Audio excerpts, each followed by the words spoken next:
ఏం తమ్ముళ్ళు హుషారుగా ఉన్నారా? ఏమమ్మా ఆడబిడ్డలు హుషారుగా ఉన్నారా? మంచి మధ్యాహ్నం, మిట్ట మధ్యాహ్నం, ఎండ అదిరిపోతా ఉంది. కానీ సూర్యుడు మాత్రం మీతో భయపడిపోతున్నాడు. ఇది ప్రజా సంకల్పం. ఎండను లెక్క పెట్టుకోకుండా ఈ మీటింగ్ రిప్రజెంట్ చేసిన మిమ్మల్ని అందరినీ అభినందిస్తున్నా. శభాష్ ఉండి. ఈరోజు వేదిక పైన ఉన్నటువంటి గౌరవ పార్లమెంటు అభ్యర్థి, బీజేపీ అభ్యర్థి,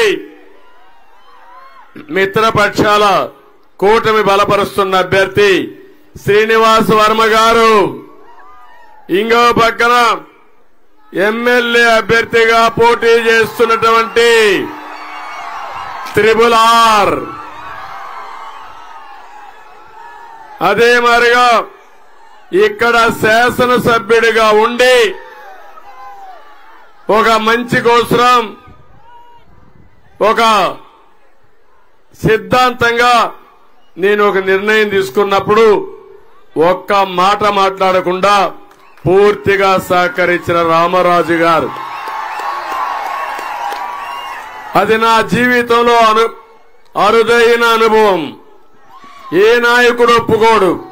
నేను చెప్పాను పరిస్థితులు. నేను చెప్పిన తర్వాత ఒక్క మాట మాట్లాడకుండా మీరు చెప్పింది నేను చేస్తా అని చెప్పింది మా రామరాజు, మా తమ్ముడు. నేను గుర్తుపెట్టుకుంటా. ఉండేలా మీకు హామీ ఇస్తున్నా. రామరాజు సేవలు ఈ రాష్ట్రానికి అవసరం. సముచితమైన గౌరవం ఇచ్చే బాధ్యత నాదని మీ అందరికీ హామీ ఇస్తున్నా. ఏమి ఇస్తానో మీరే చూడబోతారు. తప్పకుండా అన్ని విధాల ఆదుకునే బాధ్యత నాది. ఇక్కడే జనసేన నియోజకవర్గం ఇన్ఛార్జ్ శ్రీనివాస్ గారు, నాగరాజు గారు. అదే మాదిరిగా ఇక్కడ చూస్తున్నాను రెపరెపలాడుతున్నాయి జెండాలు. ఒక పక్క తెలుగుదేశం పార్టీ కుటుంబ సభ్యులు, ఇంకో పక్క జన సైనికులు, ఇంకో పక్క భారతీయ జనతా పార్టీ నాయకులు, కార్యకర్తలు. మనవి 3 జెండాలు. అజెండా ఒకటి, ప్రజలు గెలవాలి, రాష్ట్రం నిలబడాలి. దీనికోసం ప్రతి ఒక్కరు కూడా శ్రీనివాస్ వర్మ గారు చెప్పినట్టు నన్ను అభిమానించేవాళ్లు, పవర్ స్టార్ పవన్ కళ్యాణ్ అభిమానించేవారు, నరేంద్ర మోడీ గారి పైన అభిమానం ఉండే ప్రతి ఒక్కరు ఒక్క ఓటు కూడా అటు ఇటు పోకుండా ఎంపీగా శ్రీనివాస్ వర్మకి కమలం పువ్వు గుర్తు మీద, RRR కి ఎమ్మెల్యేగా సైకిల్ గుర్తు పైన ఓటేస్తామని గట్టిగా చప్పట్లు కొట్టి హర్షాన్ని, ఆమోదాన్ని తెలియజేయాలి. ఈరోజు నేను ఇక్కడికి వచ్చినప్పుడు తమ్ముళ్ళు ఒకటే అడుగుతున్నా. మీరు అరాచకానికి ఈ రాష్ట్ర ప్రభుత్వం పరాకాష్ట అవునా కాదా? ఈ రాష్ట్రాన్ని పరిపాలించేది ఒక అహంకార అవునా కాదా? ఒక సైకో అవునా కాదా? ఒక విధ్వంసకారుడు అవునా కాదా? ఒక దోపిడీదారుడు అవునా కాదా? అది నచ్చక మన రఘురామకృష్ణరాజు ఒక మాట మాట్లాడాడు, విభేదించాడు. అక్కడి నుంచి ఏం జరిగిందో మీరే చూశారు కదా. నేను అడుగుతున్నా, చరిత్రలో ఎప్పుడు జరగలా ఒక పార్లమెంటు మెంబర్కి పోలీసులు సిబిసిఐడి అరెస్ట్ చేస్తారు, కస్టడీలో టార్చర్ చేస్తారు, వీడియో పెట్టి సైకో సీఎం ఇంట్లో నుంచి చూస్తాడు. ఏం తమ్ముళ్ళు అర్థమైందా మీకు? నేను రాత్రంతా మేలుకున్నాను. కోర్టులకేసాము, సుప్రీంకోర్టు తలుపు తట్టాం.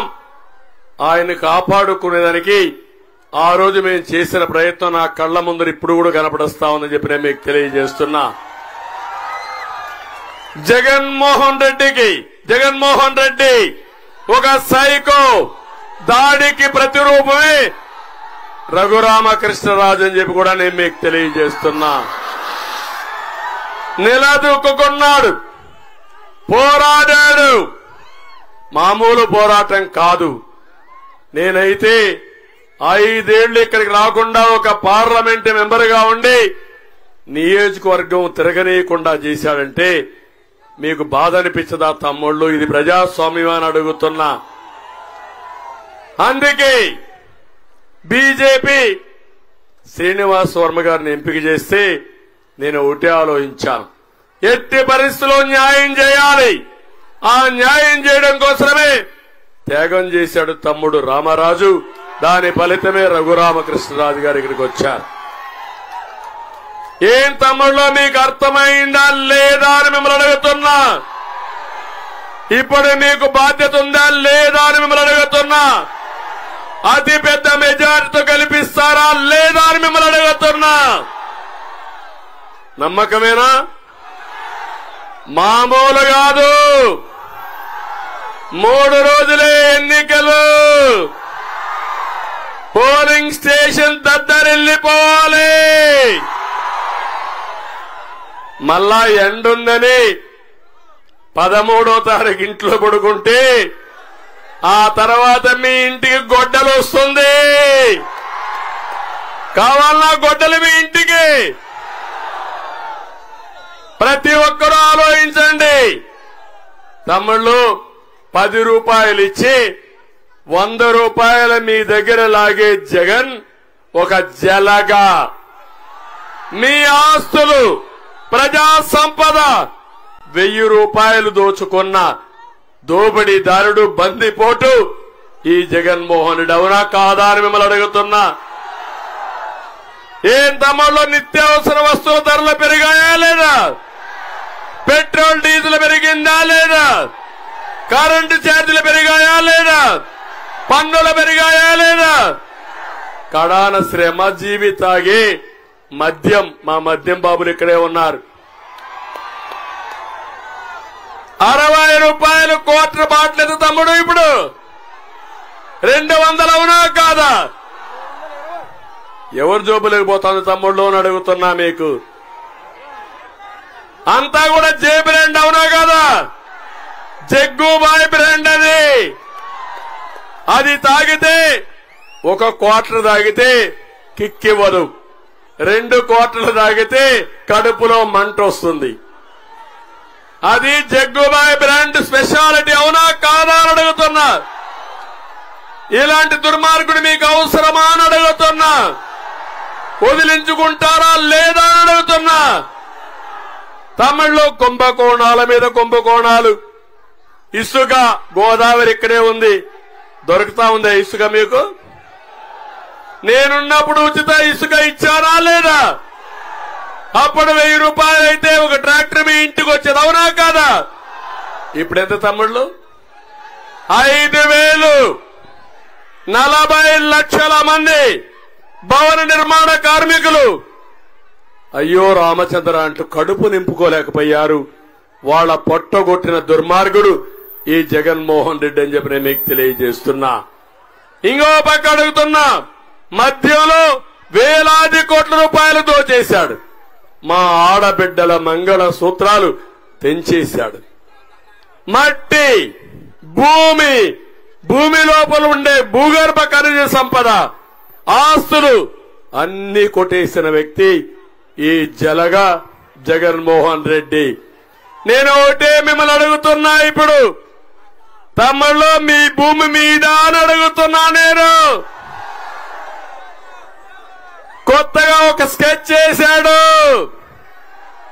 ఇప్పటికే మీరు చూడండి, ఇది పట్టాదారు పాస పుస్తకం. దీని మీద ఉండాల్సింది రాజముద్ర.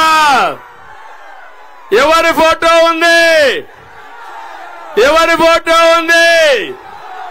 ఎవరి ఫోటో? నేను అడుగుతున్నా. ఇప్పుడు మీ భూమి మీది కాదు. మీ భూమిని జగన్మోహన్ రెడ్డి కొట్టేయడానికి మీ బిడ్డ అంటున్నాడు. ఒక్క విషయం గుర్తుపెట్టుకోండి, ఎవరినైతే ఎక్కువ మాట్లాడతాడో వాళ్ళని దెబ్బతీసే రకం ఈ జగన్మోహన్ రెడ్డి.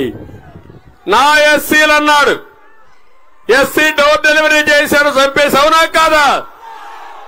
నా బీసీలు అన్నాడు, స్కీములన్నీ క్యాన్సిల్ చేశాడు, అవునా కాదా? మీ బిడ్డ అంటున్నాడు, మీ భూమి మొత్తం కొట్టేస్తున్నాడు మీ బిడ్డ.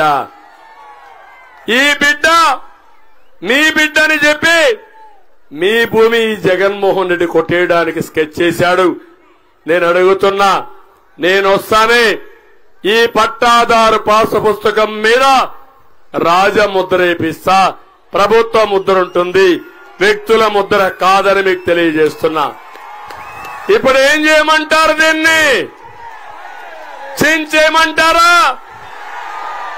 చించేస్తా.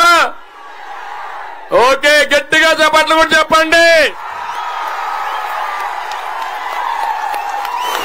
చెత్త బుట్లో బారేస్తా. తమిళ్ళు ఏదైతే నేను చెప్పానో మీ బిడ్డ మీ భూమి మీద కన్నేశాడని చెప్పాను. మీ భూమి మీది కాదు, మీ భూమి జగన్ది, జలగది. దీనికోసం మీకు ఒరిజినల్ కాపీ ఇవ్వడంట, రిజిస్ట్రేషన్ జిరాక్స్ కాపీ ఇస్తాడంట. మీ భూమి తాకట్టు పెట్టి ఆయన ఇష్ట ప్రకారం చేసుకుంటాడంట. అదే మాదిరిగా టైటిల్ రిజిస్ట్రేషన్ ఒక ఆఫీసర్ని పెట్టి, అది కూడా గుమస్తా, జగన్మోహన్ రెడ్డి గుమస్తాను పెట్టి మీ ఆస్తులన్నీ ఆయన కంట్రోల్లో పెడతాడంట. ఒకవేళ ఎవరైనా మీ భూమి నాదంటే అక్కడి నుంచి డిస్ప్యూట్ పంపించేస్తాడంట. ఇన్ని సంవత్సరాలుగా మీ భూమిని చూసుకున్నారు. అప్పటికి కొంతమంది దొంగలు వచ్చి అక్కడక్కడ కబ్జాలు చేశారు, కొంతమంది వచ్చి రికార్డులు మార్చారు. రికార్డులు మార్చడం ఈ మధ్యనే జరుగుతా ఉంది. ఇప్పుడు ఇతను హోల్సేల్ గా కన్నేశాడు, మిమ్మల్ని మోసం చేస్తున్నాడు. ఎన్నికలైన తర్వాత నేను వార్నింగ్ ఇస్తున్నా మీ అందరికీ, మీరు గాని ఫ్యాన్ గాని తిరిగితే మీ పని గోయిందా గోయిందా. తిరగనిస్తారా అని అడుగుతున్నా. మీ మెడకు ఉరితాడేయాలని ఆలోచించాడు. మీరు చేయాల్సింది ఫ్యాన్కు ఉరేయాలి, వైసీపీకి ఉరేయాలి. సిద్ధమా తమిళ్ళు? ఇప్పుడు ఈ కొత్త చట్టాన్ని చిత్తుబుట్టలా వారేస్తా. దీన్ని ప్రతి ఒక్క ఇంట్లో గుర్తుపెట్టుకోండి. 1 సెంటు భూమి ఉండేవాళ్ళు, 5 సెంట్ల భూమి ఉండేవాళ్ళు, 5 ఎకరాల భూమి ఉండేవాళ్ళు. మీ భూమి మీది కాదు, ఆ విషయం మీరు గుర్తుపెట్టుకోండి. మీ భూమి మీది కావాలంటే కూటమి అధికారంలోకి రావాలని మరొక్కసారి మీ అందరికీ హామీ ఇస్తున్నా. నేను వస్తానే రెండో సంతకం, మొదటి సంతకం డిఎస్సి మీద, రెండో సంతకం ఈ చట్టం జగన్ ల్యాండ్ గ్రాబింగ్ చట్టాన్ని రద్దు చేస్తానని మీ అందరికీ హామీ ఇస్తున్నా. తొలి రోజునే చేస్తాను. ఇలాంటి చట్టాన్ని రేపు సాయంత్రం మీరందరూ కూడా మీ ఊర్లో కాల్చండి, ఆర్ తగలబెట్టండి. తగలబెట్టి నిరసన తెలియజేయండి. దొంగలు పడ్డారు, పులివెందలు రాజకీయం చేయాలనుకుంటున్నారు. ఏదైనా అడిగితే గొడ్డలి పంపిస్తారు, పోలీస్ స్టేషన్లో టార్చర్ చేస్తారు, భయభ్రాంతులు చేసి పబ్బం గడుపుకునే పరిస్థితికి వచ్చారు. అందుకే ఈరోజు నేను ఇక్కడికి వచ్చింది ఒకే విషయానికి వచ్చా. ఇప్పుడు నేను రాకపోయినా మీరు గెలిపిస్తారని నాకు తెలుసు. కానీ ఈ ఎన్నికల మీరు ఒకటే చూడాలి, న్యాయానికి అన్యాయానికి జరిగే ఎన్నికలివి, అవునా కాదా?